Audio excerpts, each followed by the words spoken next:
নমস্কাৰ বন্ধু বান্ধৱীসকল, আপোনালোকৰ কাৰণে এটা ভাল খবৰ আহিছে। আসাম ৰাইফলছৰ পৰা ৭৯টা পদৰ বিজ্ঞাপন মুকলি কৰিছে।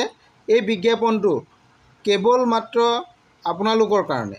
ইয়াতে যিখিনি পদ আছে এই পদখিনিৰ কাৰণে শিক্ষা বহুত নালাগে। আপোনালোকৰ ইয়াতে শিক্ষা মাত্ৰ মেট্ৰিক পাছ কৰিলে এই পদসমূহৰ কাৰণে আপোনালোকে আবেদন কৰিব পাৰিব। গতিকে ইয়াৰ সবিশেষ জানিবৰ কাৰণে আপোনালোকে ভিডিঅ'টো শেষলৈকে চাব। বন্ধু বান্ধৱীসকল, আপোনালোক যদি মোৰ এই চেনেলত প্ৰথমবাৰলৈ আহিছে তেনেহ'লে চেনেলটো ছাবস্ক্ৰাইব কৰি কাষতে থকা অল নটিফিকেশ্যনটো অন কৰি দিব। আহক আমি ইয়াৰ বিজ্ঞাপনটোৰ সবিশেষ আজি আলোচনা কৰোঁ।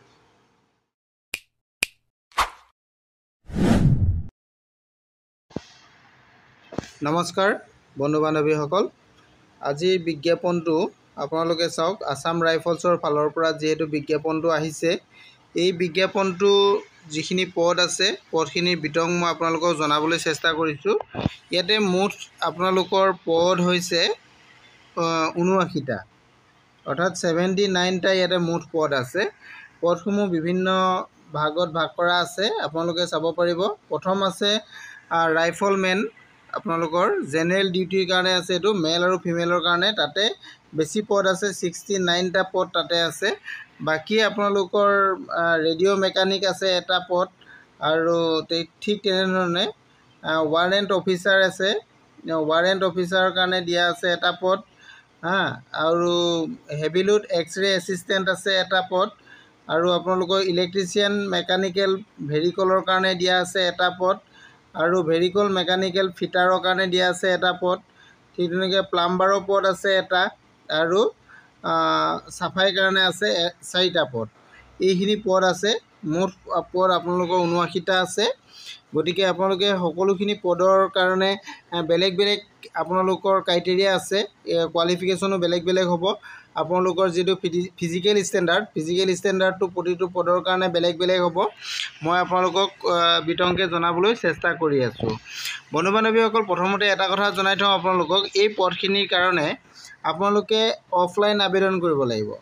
অফলাইন আবেদন কৰিব লাগিব। আপোনালোকে ফৰ্ম জমা দিব লাগিব। ফৰ্মটো কেনেকুৱা হ'ব মই এইটো আপোনালোকক ভিডিঅ' শেষত দেখাই দিম। আৰু আপোনালোকে এটা নিৰ্দিষ্ট এড্ৰেছত আপোনালোকে ফৰ্ম পঠাব লাগিব। যিহেতু আসাম ৰাইফলছৰ পৰা পদসমূহ আহিছে, গতিকে আপোনালোকে আসাম ৰাইফলছৰ যিটো ডাইৰেক্টৰ অফ জেনেৰেল আসাম ৰাইফলছত পঠাব লাগিব, যিটো শ্বিলঙত ইয়াৰ অফিচ আছে। গতিকে এড্ৰেছটো আপোনালোকে চাব পাৰিব। এইটো এড্ৰেছটো আছে ইয়াতে, director general Assam rifles recruitment branch, Laitkor, Shillong, Meghalaya 7931010। এই এড্ৰেছত আপোনালোকে পঠাব লাগিব। নতুবা যদি আপোনালোকে অনলাইন থ্ৰু পঠিয়াব বিচাৰে তেতিয়াহ'লে আপোনালোকে এইটো ইমেইল ID দিয়া আছে, এই ইমেইল IDত আপোনালোকে মেইল কৰিব পাৰিব।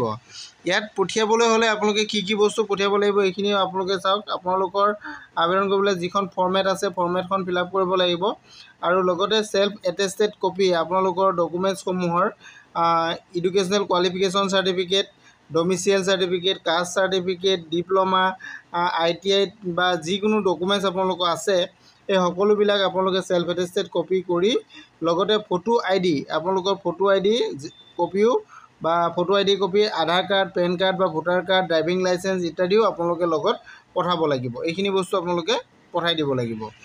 গতিকে আপোনালোকে এইখিনি বস্তু ৰেডি কৰি ল'ব লাগিব।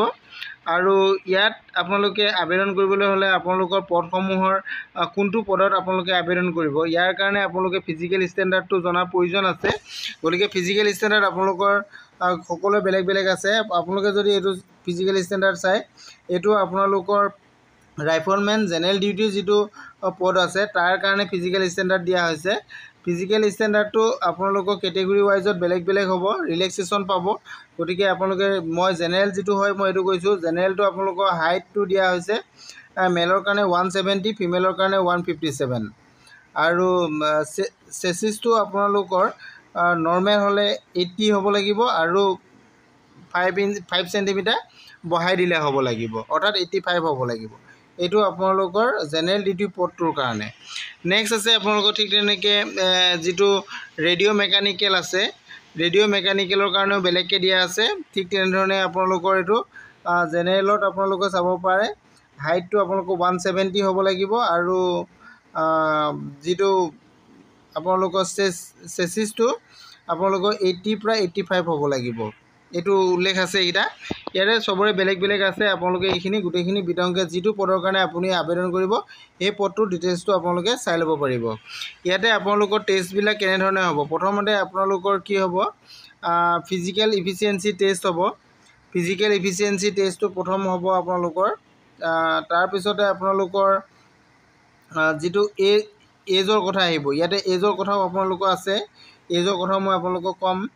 প্ৰথমতে আপোনালোকৰ টেষ্টৰ কথা কওঁ। ফিজিকেল ইফিচিয়েঞ্চি টেষ্টত আপোনালোক কি যোগ্য প্ৰয়োজন হ'ব এইখিনি বস্তু আপোনালোকে চাই ল'ব পাৰিব। আৰু তাৰপিছত আপোনালোকৰ ৰিটেন এক্সাম এটা হ'ব। ৰিটেন টেষ্ট হ'ব। ৰিটেন টেষ্টৰ পিছতে আপোনালোকে যিটো আপোনালোকৰ ফিজিকেল টেষ্ট হ'ব, তাৰপিছত আপোনালোকৰ মেডিকেল টেষ্ট হ'ব। এনেধৰণে টেষ্টবিলাক হ'ব। ইয়াত আপোনালোকক মই সকলোখিনি কৈ দিয়াত মোৰ অসুবিধা আছে। মই বিজ্ঞাপনটো যিমানটো পাৰোঁ আপোনালোকক জনাই দিবলৈ চেষ্টা কৰিছোঁ। আপোনালোকে যিটো স্কিল টেষ্ট হ'ব, স্কিল টেষ্টটো আপোনালোকৰ কম্পিউটাৰ বেছ টেষ্ট হ'ব। এইটো প্ৰথম যিটো টেষ্ট হ'ব এইটো স্কিল বেছ টেষ্ট। তাৰপিছতে আপোনালোকৰ ডিটেইলছ ডকুমেণ্টেশ্যন ভেৰিফিকেশ্যন হ'ব। তাৰপিছত মেডিকেল টেষ্ট হ'ব। এইখিনি কথা ইয়াতে উল্লেখ আছে। আপোনালোকে এইটো চাই ল'ব পাৰিব গোটেইখিনি। মেডিকেল টেষ্টত কি কৰিব লাগিব, কি হ'ব, আপোনালোকে এইখিনি কথা বিতংকে ইয়াতে উল্লেখ কৰা আছে। এতিয়া আমি আহোঁ মেইন কথাটোলৈ। আপোনালোকৰ পদসমূহৰ কাৰণে শিক্ষাগত অৰ্হতা কিমান প্ৰয়োজন হ'ব, বয়স কিমান লাগিব, এইখিনি কথা আমি জানি লওঁ আহক। প্ৰথম আমি যিটো পদ আছে, প্ৰথম পদটো আমাৰ আছে জেনেৰেল ডিউটিৰ কাৰণে, মেল আৰু ফিমেল বোথৰ কাৰণে দিয়া হৈছে। এইটো ৰাইফলমেন। ইয়াৰ কাৰণে আপোনালোকক ক্লাছ 10 পাছ বিচৰা হৈছে। ক্লাছ 10 পাছ অৰ্থাৎ মেট্ৰিক পাছ বিচৰা হৈছে। বয়সটো 18 পৰা 23 বছৰ ইয়াতে বয়স বিচৰা হৈছে নাম্বাৰ 1 পদটোৰ কাৰণে। নাম্বাৰ 2 আপোনালোকৰ যিটো ৰেডিঅ' মেকানিকেল পদ আছে আৰু মেল, এইটো অনলি ফৰ মেলৰ কাৰণে দিয়া হৈছে। এই পদটোৰ কাৰণে আপোনালোকক ক্লাছ 10 পাছ বিচৰা হৈছে। মেইন যিটো পদ এইটো সেইটো কোৱালিফিকেশ্যনটো আপোনালোকৰ, আৰু লগতে আপোনালোকৰ ডিপ্ল'মা বিচৰা হৈছে। Diploma in radio' and television technology বা ইলেক্ট্ৰিকেল বা টেলিকমিউনিকেশ্যন বা কম্পিউটাৰ বা ইলেক্ট্ৰিকেল বা মেকানিকেল ইঞ্জিনিয়াৰিং, এইবিলাক যদি আপোনালোকৰ ডিপ্ল'মা আছে তেতিয়া হ'ব। যদি হাই ছেকেণ্ডেৰী পাছ কৰা হয় তেনেহ'লে আপোনালোকৰ কি কৰা হৈছে, এতিয়া যদি হাই ছেকেণ্ডেৰী পাছ তেতিয়াহ'লেও আপোনালোকে এপ্লাই কৰিব পাৰিব। যদি আপোনালোকৰ ফিজিক্স, কেমেষ্ট্ৰি আৰু মেথমেটিক্স আছে তেতিয়া আপুনি এইটো কাৰণে আবেদন কৰিব পাৰিব। এইটো নিশ্চয় বুজি পালে আপোনালোকৰ। এই পদটোৰ কাৰণে বয়সটো আপোনালোকৰ 18 পৰা 25 বছৰ বিচৰা হৈছে। নেক্সট আমি আহোঁ। নেক্সট আমাৰ 3 নম্বৰ যিটো পদ আছে, 3 নম্বৰ পদটোৰ কথা মই আপোনালোকক দেখাই দিব বিচাৰিছোঁ। 3 নম্বৰ পদটো আপোনালোকৰ যিটো আছে এইটো ফৰ মেল কেণ্ডিডেটৰ কাৰণে, ড্ৰাগছমেনৰ কাৰণে দিয়া হৈছে। এইটো ড্ৰাগছমেনৰ কাৰণে দিয়া হৈছে। ইয়াতে এই পদটোৰ কাৰণে আপোনালোকৰ হাই ছেকেণ্ডেৰী বিচৰা হৈছে। 10+2 ইকুইভেলেণ্ট বিচৰা হৈছে। ইয়াতে আপোনালোকৰ 10+2 হ'লেও হ'ব।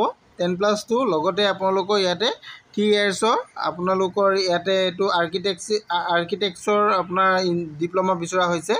আৰ্কিটেক্ট ডিপ্ল'মা থাকিলে আপোনালোকে এপ্লাই কৰিব পাৰিব। ইয়াতে বয়সটো আপোনালোকৰ 18 পৰা 25 বছৰ ধৰা হৈছে।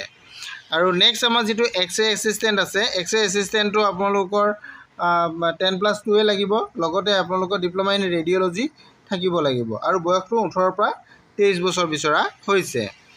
আৰু নেক্সট আমাৰ যিটো ইলেক্ট্ৰিচিয়ান মেকানিক আছে, ইয়াৰ কাৰণে এইটো যিটো ভেৰিকলৰ কাৰণে, এইটো অনলি ফৰ মেনৰ কাৰণে দিয়া হৈছে।